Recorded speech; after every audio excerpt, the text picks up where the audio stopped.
ها دا به اخرنی سوال والو یو سوال کړی دی وایي موږ دا خبره اورېدلې ده چې اختر کله د جمعې په ورځ راشي او یو سړی د اختر په منځ کې شریک شي نو په ده باندې بیا د جمعې لمونځ نشته چې دا خبره به صحیح او که نه موږ عامو درسونو کې دا مسله تفصیلا ذکر کړې ده کوم سړی چې د اختر لمونځ وکړي نو د ده دپاره د جمعې لمونځ کول لازم نه دي معنی ده که جمعې منځله راغلی جو خو ډېره ښه ده ډېره ښه ده ولې ثواب ډېر شو او که نه جمعې منځله نه راځي نو بیا د ماسپښین لمونځ الله وکړي دا ګنجایش الله رب العزت ورکړی د هغه د طرف نه اسانتیا او په دې ډېر دلایل دي خو زه صرف یو دلیل دوه ذکر کوم یو روایت ته امام احمد امام ابو داود راوړی امام نسائي راوړی دی معاویه ابن ابي سفیان رضی الله عنه معاویه رضی الله عنه ابو سفیان زوی هغه د زید بن ارقم رضی الله عنه یو پیر تپوس وی هل شهدت مع رسول الله صلى الله عليه وسلم عيدين اجتمعا في يوم واحد وی زیده اسی د رسول صلی الله علیه وسلم سره په ملګرتیا کې چې ته کله وي هغه وخت کې چېرته داسې ورځ په تا راغلې ده چې دوه اختره پکې جمع شوي دي اختر د جمعې او اختر دغه یا عید الاضحی یا عید الفطر هغه ته نعم او داسې شوي یو پیر نو کیف صنعه رسول صلی الله علیه وسلم څه چل کړی وی صلى العید د اختر لمونځ یې کړی ثم رخص في الجمعه او د جمعې په منځ کې رخصت ورکړی که څوک یې کوي ولیکي که څوک یې نه کوي نه کوي او دې ویلو چې من شاء ان يصلي فليصل که څوک د جمعې لمونځ کول غواړي نو ودې کي معنی منع یې نه ده کړې دغه شان یو حدیث کې راځي امام حاکم راوړی دی امام ابو داود هم راوړی ابو هريره رضی الله عنه وایي رسول صلی الله علیه وسلم یو پیر داسې خبره کړې وه په هغه ورځ د جمعې ورځ وه اختر نو د اختر په خطبه کې وایي چې قد اجتمع في يومكم هذا عیدان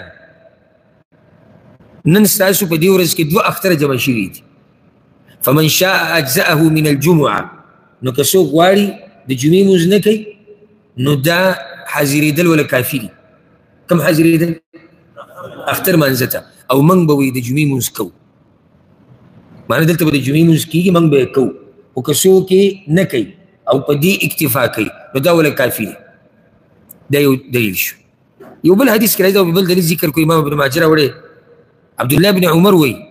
اجتمع عیدان على عهد رسول الله صلی الله علیه وسلم دو اختر د رسول صلی الله علیه وسلم په زمانه کې جمع شي دو اختر څنګه عید الاضحى او عید الفطر ها جمعې او یا عید الفطر اولنۍ ورځ دی عید الاضحى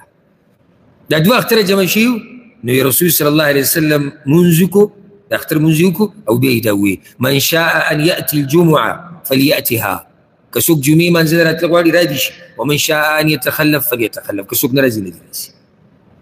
خو دلته یو څو مسلې یادې کړې یو خو دې دا مسله راووته غټه مسله څه ترې راووته نه غټه مسله سره لپاره چې دا مسله بیانېږي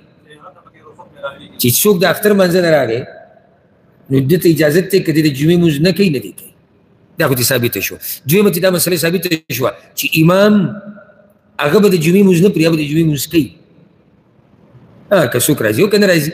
خو دی به د جمعې لمونځ کوي داسې نه چې جومات ته ټاله واچوي دی هم خوشحاله چې یاره زه هم نن نه کوم نو که هلته خو مسلمانانو ته اجازت میلاو شي رخصت دی کیدای شي څوک په دې رخصت عمل نه کوي او منځله راشي ورسره دا مسله یاده کړه چې څوک د اختر لمونځ وکړي او بیا د جمعې منځله هم راشي دی ډېر غوره دی ورسره دا مسله یاده کوي داسې نه چې څوک دا ووایي چې جمعې لمونځ پې نشته یعنې په ده اسم نشته خوبونه کواسې هم د اختر ورځ ده نه د ماسپښین لمونځ پې شته یعنې ده ته صرف رخصت په څه کې میلاو شو چې دی د جمعې منځله لا نړ او د جمعې لمونځ کې رخصت دی خو چې جمعې لمونځ نه کوي نو بیا کوم لمونځ کې بیا د ماسپښین لمونځ به کوي دا رخصت الله له طرف نه دی او دا مسله ثابته ده په دې به اکتفا وکړو اگر که مسلې نور هم ډېرې پاتې شوې الله رب العزت موږ پوه کړي په قرآن او په حدیث باندې هذا والله اعلم وصلى الله وسلم على نبينا محمد